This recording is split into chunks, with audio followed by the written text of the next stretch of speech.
తిరుపతిలోని నేషనల్ సంస్కృత యూనివర్సిటీలో జరిగిన దారుణ ఘటనపై incharge VC Rajinikanth Shukla Tirupati west పోలీసులకు ఫిర్యాదు చేశారు. వారి సెల్ ఫోన్లను సీజ్ చేసి పరిశీలిస్తున్నట్టు సమాచారం.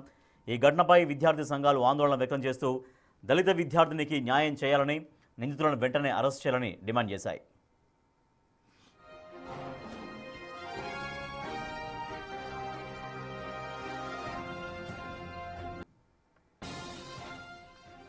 యూనివర్సిటీలోని ఫస్ట్ ఇయర్ విద్యార్థిని లోబరుచుకోవడమే కాకుండా ఆమె గర్భం దాల్చడానికి కారణమయ్యాడు ఓ కీచక అసిస్టెంట్ ప్రొఫెసర్ లక్ష్మణ్ కుమార్. విద్యార్థినితో లక్ష్మణ్ కుమార్ ఏకాంతంగా ఉన్న దృశ్యాలను మరో అసిస్టెంట్ ప్రొఫెసర్ రికార్డు చేసి ఆ వీడియోతో బాధిత విద్యార్థిని లోబరుచుకునే ప్రయత్నం చేసినట్లు కూడా ఆరోపణలు ఉన్నాయి. దీనిపై విద్యార్థిని వైస్ ఛాన్సలర్ జిఎస్ఆర్ కృష్ణమూర్తికి ఫిర్యాదు చేశారు. దీంతో లక్ష్మణ్ కుమార్ను సస్పెండ్ చేశారు వైస్ ఛాన్సలర్. అయితే బాధిత విద్యార్థిని ఒరిస్సాకు వెళ్లిపోయినట్లు సమాచారం.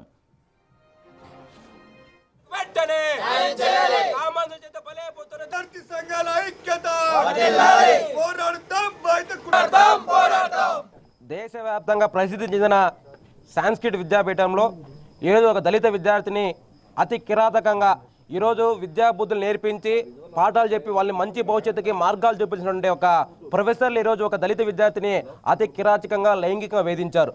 ఇది ఆలస్యంగా బయట వచ్చింది. ఎవరైతే లైంగికంగా వేధించి ఇబ్బంది పెట్టారో అతని దగ్గర కొన్ని ఫోటోలు సాక్ష్యాధారాలు తీసుకొని మరొక ప్రొఫెసర్, ఇలా ఇద్దరు ముగ్గురు ప్రొఫెసర్లు, కేవలం ఒక ప్రొఫెసర్ పేరు మాత్రమే మీరు లక్ష్మణ్ కుమార్ అనే వ్యక్తి పేరు మాత్రం బయటకు వచ్చింది. అతన్ని చట్టప్రకారంగా సస్పెండ్ చేసినాము, అరెస్ట్ చేస్తామని చెప్పి కూడా ఇక్కడ చెప్తా ఉన్నారు. మేము ఈ రాష్ట్ర ప్రభుత్వాన్ని, కేంద్ర ప్రభుత్వం ఒకటే కోరుతా ఉన్నాం. ఒకవైపు యూనివర్సిటీ అభివృద్ధి కొరకు లక్షల కోట్ల రూపాయలు ఫండ్లు రిలీజ్ చేస్తున్నారు, 20 లక్షల రూపాయలు జీతాలు ఇస్తున్నారు. ఈరోజు అదే పేద విద్యార్థికైనా ఒకవేళ తెలియకుండా ఏ ప్రైవేట్ యూనివర్సిటీలోనో కార్పొరేట్ యూనివర్సిటీ జరిగింటే. రెడీగా తిరుపతిలోని నేషనల్ సంస్కృత విశ్వవిద్యాలయంలో దారుణ ఘటన చోటు చేసుకుంది. ఒక దళిత విద్యార్థిని లోబర్చుకుని ఆమె గర్భం దాల్చడానికి కారకుడయ్యాడు ఆ నిందితుడు అసిస్టెంట్ ప్రొఫెసర్ లక్ష్మణ్ కుమార్. మనం బిగ్ టీవీ స్క్రీన్ పైన చూస్తున్నటువంటి అతనే. సో ఇతనితో ఏకాంతంగా ఉన్నటువంటి ఆ విద్యార్థిని ఆ వీడియోని మరొక ప్రొఫెసర్ షూట్ చేసి ఆమెను మళ్ళీ లోబర్చుకునే ప్రయత్నం చేశాడు. సో ఈ ఘటన పట్ల ఇన్ఛార్జ్ వీసీ పోలీసులకు కంప్లైంట్ చేశారు. మా ప్రతినిధి దామోదర్ మరింత సమాచారం ఇస్తారు. దామోదర్, ఈ కేసులో ఎట్లా విచారణ చేస్తున్నారు పోలీసులు?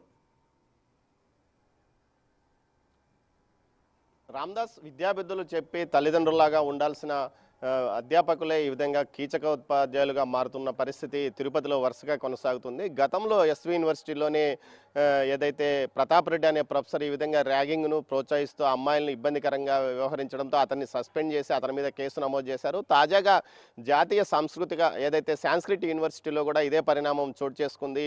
ఒరిస్సాకు చెందిన ఓ అమ్మాయి బీఈడి విభాగంలో చదువుతుంది. ఆ అమ్మాయిని లక్ష్మణ్ కుమార్ అనే అసిస్టెంట్ ప్రొఫెసర్ లోబర్చుకుని ఆ అమ్మాయితో గడుపుతుండగా ఏదైతే శేఖర్ రెడ్డి అనే మరో అసిస్టెంట్ ప్రొఫెసర్ ఈ విజువల్స్ను వీడియో రికార్డింగ్ చేసి తనతో కూడా గడపాలంటూ కూడా డిమాండ్ చేయడము. ఈ నేపథ్యంలో ఆ అమ్మాయి యూనివర్సిటీ వీసీకి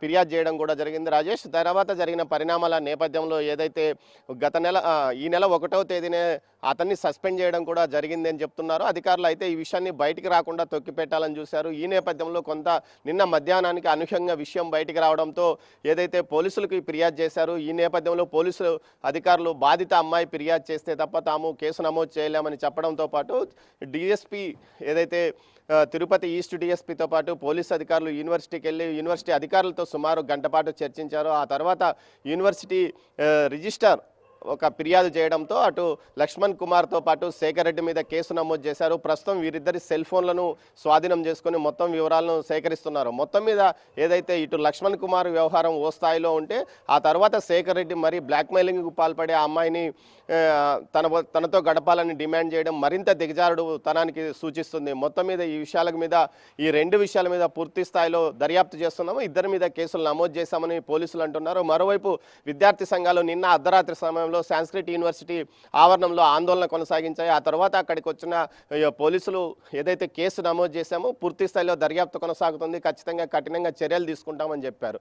మొత్తం మీద ఏదైతే జాతీయ స్థాయిలో సాంస్క్రిట్ యూనివర్సిటీ ఒరిస్సా ప్రభుత్వంతో పాటు కేంద్ర ప్రభుత్వం యొక్క నిధులతో నడుస్తుంది. ఇక్కడ ఏదైతే తిరుపతి శ్రీవారి పాదాల చెంత ఉంది కాబట్టి మన రాష్ట్ర ప్రభుత్వం ఆ యూనివర్సిటీకి సంబంధించిన స్థలం ఇచ్చింది. ఈ నేపథ్యంలో ఇక్కడ ఏర్పాటైన యూనివర్సిటీలో పెత్తనం మొత్తం ఒరిస్సాతో పాటు ఇటు జాతీయ స్థాయిలో ఉన్న వారితోనే నడపబడుతున్న నేపథ్యంలో గతంలో ఇదే యూనివర్సిటీలో గంజాయి పెద్ద ఎత్తున సరఫరా అవుతుందంటూ విద్యార్థి సంఘాల ఆందోళన చేసిన నేపథ్యంలో అప్పట్లో పోలీసులు నాకాబందీ మొత్తం యూనివర్సిటీ మొత్తం గాలించి కొంత గంజాయి కూడా పట్టుకున్నట్లు సమాచారం. మొత్తం మీద ఈ యూనివర్సిటీ వ్యవహారంపై పూర్తి స్థాయిలో చర్యలు తీసుకుంటాం, నిరంతరము తనిఖీలు చేపడతామంటూ కూడా పోలీసులు తెలుపుతున్న పరిస్థితి.